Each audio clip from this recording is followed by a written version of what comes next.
Hello and welcome to your PlayScript tutorial on how to make a successful PlayScript.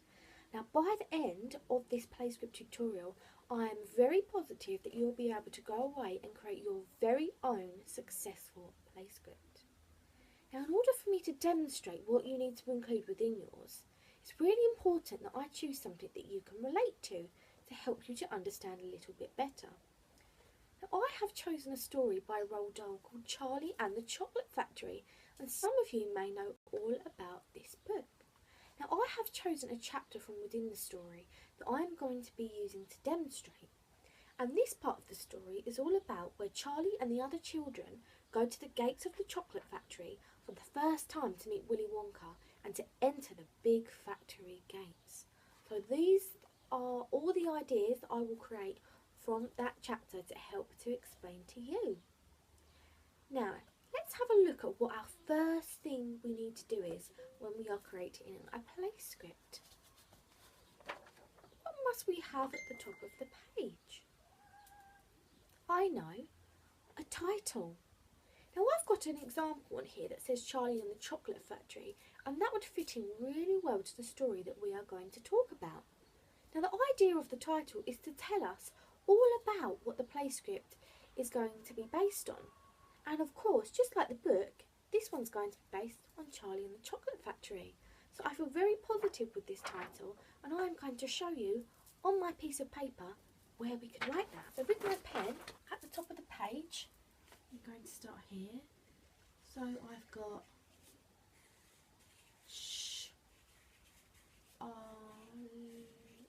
Charlie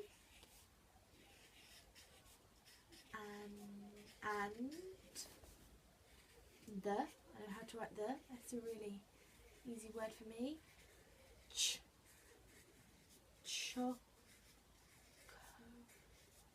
Chocolate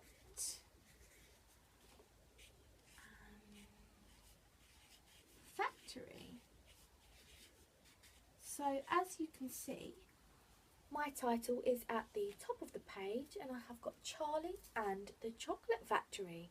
So when you are making your title, you need to decide what your whole play is going to be about. A title that would link into all of the different parts of your play.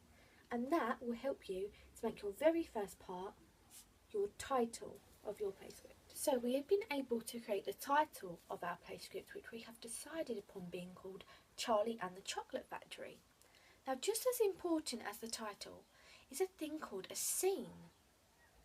Now the scene is what introduces the setting, and the setting is the place. It's really important that we specify the place that the whole scene is going to be in. When I introduced the book, I stated that it would be just when the children are about to walk through the gates of the chocolate factory, or the children are outside awaiting to meet Mr. Willy Wonka.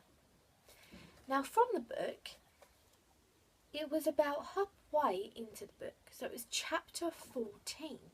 So therefore I have stated on my example of a scene that it is scene 14.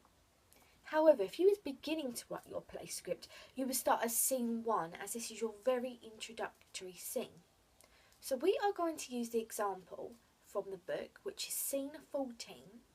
And I have called it the gates, as it's all about just before the children enter the gates. So we will start our scene introduction here as scene 14. And we use a colon here. Now that colon is used to inform us that we must add a little more information. And that information is the title of the scene. So the title of the scene is going to be The Gates. The Gates. So far we have a title for the overall play that we are going to be creating, and we have a scene of the overall play that we are going to create. So this is a smaller chunk of our whole play. So it's now time to continue with our PlayScript writing. So far we have the title and the scene. Now we must move on. Now during this part of the book, someone was telling the story throughout.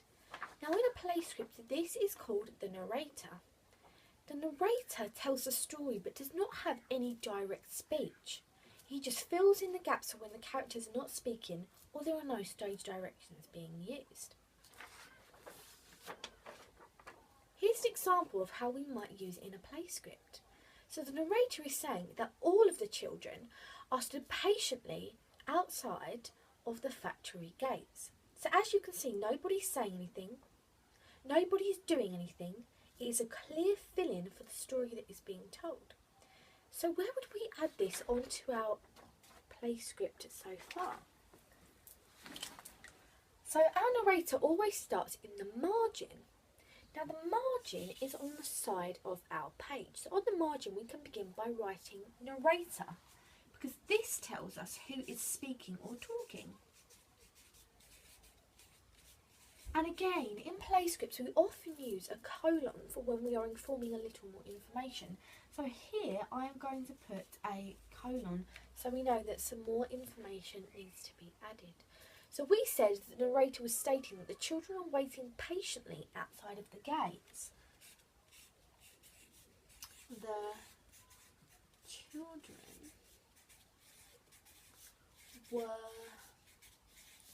waiting patiently. That's a really good word. It's telling us, it's an adjective, it's a describing word of how the children were waiting. So they were waiting patiently outside of the gates. And a full stop at the end of our sentence. Now as you can see, I have moved on to the next line, but I have not started back here. When you're writing a play script, part of our structure must be to remember that when we have a colon, we keep to this side of the colon. So we have the title, the scene, and the narrator who has introduced the play script for us. So what happens when the storybook was telling us about how a character was moving or what a character was doing? Well, when creating a play script, this is called the stage directions. Now the stage directions are really important because it tells us what the character is doing. It provides the character with a sense of motion, where to move and how to move. And when we have stage directions, they are always written within brackets, which I will demonstrate to you. So I have an example here of a stage direction. Now as you can see, we have opened the brackets. So when we open the brackets, it's clear to the reader that stage directions are being performed. So it says Willy Wonka skips through the snow towards the children. Now as you can see, this is in a present tense, so it says if Willy Wonka is doing it there and then, and that is very important when we are considering our stage directions. So this is a really good one to use, as within the story Willy Wonka was skipping towards the children. So we are going to add this onto our play script. Now for this one, we don't need to state that anybody is speaking, because when we have a stage direction, nobody is speaking that out, they are doing that. So we start by always opening our brackets. This is a very, very important part of our stage directions. Without these, they cannot be carried out. So, Willy Wonka, capital letters for his name, we must remember that as well. Willy Wonka skips, it's a good verb, how he's doing it, skips towards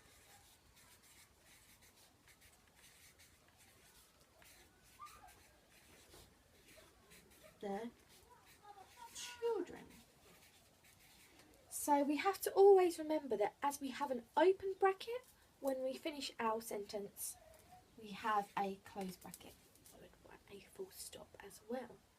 So when you would be acting out this play script, whoever was playing Willy Wonka would start skipping towards the children in order to carry out that stage direction. So far we have a really good structure at the moment. We have a title, we have a scene, we have a narrator who is introducing the story, and we have a character that is carrying out stage directions of movement, skipping towards the children. So eventually, as the chapter within the book progresses, a character begins to speak. Now during this chapter, the first character that spoke with some real significance was Willy Wonka when he come out of the gates to visit the children. So we are going to introduce some speech to our play script. Now, speech is used to inform us what the characters are saying. And when we are writing this on our play script, just like we did with the narrator, it must go in the margin, followed by a colon. So let's begin by looking at an example. So one example that I have come up with is something that Charlie said, and this would be said as if Charlie was saying it out loud. So if you was the character Charlie, you would have to say this using your voice. Look, Grandpa Joe, Mr. Wonka is about to walk through the gates. Now, exclamation marks have been used there just for cause of effect, something that in play scripts often we will be using. So let's create our own example. Now, at this point, Mr. Willy Wonka can come out of the gates and he can see that all the children are standing there. So we know that the person talking has to be Willy Wonka. So let's begin at the margin. So we have Willy Wonka, and that must be followed by a colon, as we remember it. So I think that the first thing Mr. Willy Wonka would do would be to greet the children. So he may say, hello, children, and I think that Mr. Wonka might be very excited. So we are going to add an exclamation mark at the end. So this shows that this would be said with some emphasis, some real emphasis. So hello, children. Now the next part of the story was where he wanted them to come up and hand him the ticket. So we could say, one at a time, please. And we're going to use a comma here to separate the sentence. So one at a time, please. Step forward. Now they were with their families. We mustn't forget that the family is to be involved. One at a time, please. Step forward with your family members. Your family. Don't want to use parents because Grandpa Joe was there. And hand me your golden ticket. Fantastic. Hello, children. One at a time, please. Step forward with your family members and hand me your golden ticket. Now that fits in perfectly with the idea that we had based on the story. So let's have a recap. Title, scene, narrator, stage directions, and our first line of speech. So we have actually covered the vast majority of things that we need in order to create a successful play script. So the question is now, what can we do to improve? Well, here I have continued the play script, and I have continued it based on what happens in the chapter of the book. So we left off where Mr. Wonka is asking the children to come forward one at a time. Now within the story, the first child to step forward is Augustus Gloop. So here I have put in brackets, because it would be a stage direction, that Augustus is going to walk forward to Mr. Wonka. However, using the word walked I felt was a little bit boring. You can just imagine Augustus Gloop walking along. So instead I have changed the word walk to zoomed, a lot stronger verb for how we could try and recreate the atmosphere of the play. So here I've done a trial and error, I've made a real improvement. So Augustus zoomed towards Mr. Wonka. Now here I have incorporated two main parts of our play script, and that is stage directions and speech. So here it says Willy Wonka with a colon, so we know that Willy Wonka is about to speak. And in brackets it says excitedly. So this means that when Willy Wonka says his line, he must say it really excitedly. So his line is welcome to my chocolate factory. A bit boring. So to say it excitedly, he might say, welcome to my chocolate factory. It's created a lot more enthusiasm, and it's a lot better for when you're actually acting your play out. So here so far, we do have the title, we have the scene, the narrator, stage directions, speech, and speech with stage directions. So let's keep going, let's improve our work. Great work so far. Throughout this tutorial we have learned all the main skills. So here we have a basic play script, things that you must consider when creating yours. So let's just have a really quick recap of all the key features we must remember during our play script. So now it could be your very own turn to create your own play script. Remember, you have learnt lots throughout this tutorial and you are more than capable of now going ahead and creating your own. Remember, I used a book for mine just to explain. See if you can make one that might be creative using your imagination. First, we must remember all of the key aspects that we have learned and all the things that must go into a play script. Characters are really important as they make up the whole play script. Without characters, we will not have people to move, people to speak, or things to talk about. So make sure you decide upon your characters, what personalities and traits they may have. It'll be really exciting if you create your own too, because they can be anything you want them to be. Stage directions. Our characters need to move, they need to have things to do, and without stage directions, us as characters, as an audience, would not really know what was happening. Remember, stage directions are always in brackets. At some point our characters need to speak. Now there's a rule within the play scripts about speech. You do not need to use speech marks. Just remember, near the margin, with a colon, and then use your characters to speak. Remember, sometimes we corrected some of the words our characters were using to speak. Make it the best you can. The narrator is the person that tells the story. When someone's not moving, when someone's not saying anything, the character informs the audience and informs the characters of what is happening elsewhere. A very key part of our play script. We have to set the scene and we have to have a title. Now the title tells us the overall play. It gives us some expectations. So always remember a title at the top of the page is very important. Following the title is the scene. Now the scene is the smaller part of the title, so it tells us a part within the play. For example, I could have done in the chocolate room, at Grandpa Joe's house, anywhere.